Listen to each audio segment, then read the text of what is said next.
Friends, এই বাংলাদেশে যেভাবে ভারতীয় ফ্ল্যাগকে অপমান করা হচ্ছে, হুম তার জন্য ভারতবর্ষ থেকেও পাল্টা দেওয়া হচ্ছে যে এই ভারতবর্ষের ফ্ল্যাগকে যেহেতু ওরা অপমান করছে, সেই কারণে ভারতবর্ষ থেকেও পাল্টা দেওয়া হচ্ছে, বাংলাদেশের ফ্ল্যাগকে অপমান করা হচ্ছে।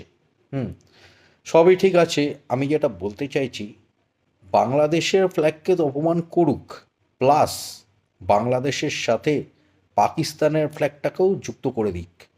বাংলাদেশ আর পাকিস্তান দুটো ফ্ল্যাগকে পাশাপাশি রেখে দুটো ফ্ল্যাগকেই অপমান করুক, দুটো ফ্ল্যাগের ওপরেই দাঁড়াক, পা দিয়ে পারাক।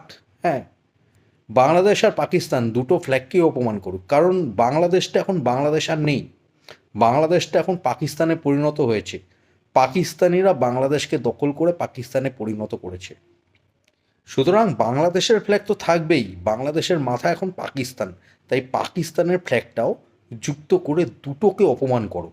বাংলাদেশ আর পাকিস্তান দুটো ফ্ল্যাগকে অপমান করা হোক। এটা হলে একদম সাকসেসফুল অপমান করা হবে। ঠিক আছে, আমার এটাই বলার ছিল। মানে অপমান করাটা সাকসেসফুল হবে, একদম পুরোপুরিভাবে অপমান করাটা হবে।